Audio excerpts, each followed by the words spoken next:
confused. Being philosophically consistent and being a very honest person, I'm sure you can tell me where God came from.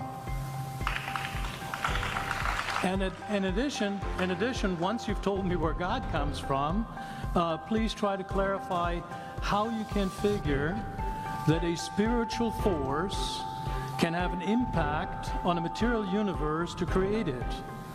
I think that some years ago we already talked about that kind of thing in philosophical circles at any rate, by posing the question, if angels are made of spiritual matter and a pen is made of material matter and spiritual matter displaces no space, how many angels can dance on the tip of a pen?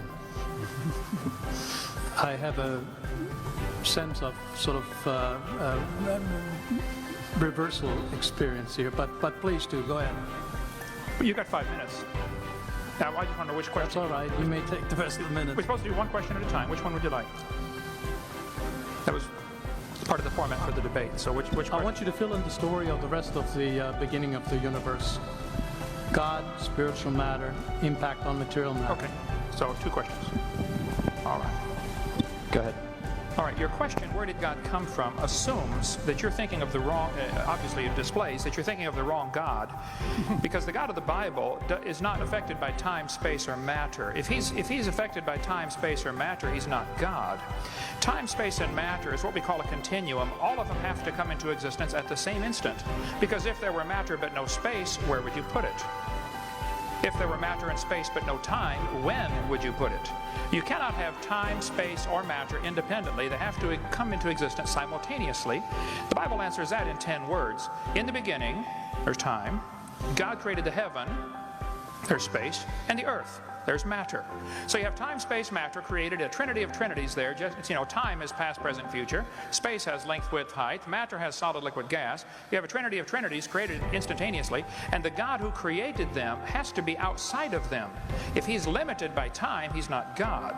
The guy who created this computer is not in the computer. He's not running around in there changing the numbers on the screen, okay? The God who created this universe is outside of the universe. He's above it, beyond it, in it, through it. He's unaffected by it. So the concept that a spiritual force cannot have any effect on a material body, well then I guess you'd have to explain to me things like emotions and love and hatred and envy and jealousy and rationality. I mean, if your brain is just a random collection of chemicals that formed by chance over billions of years, how on earth can you trust your own reasoning processes and the thoughts that you think? Okay, so your question, where did God come from, is assuming a limited God. And that's your problem. The God that I worship is not limited by time, space, or matter. If I could fit the infinite God in my 3-pound brain, he would not be worth worshiping, that's for certain. So that's the God that I worship. Thank you.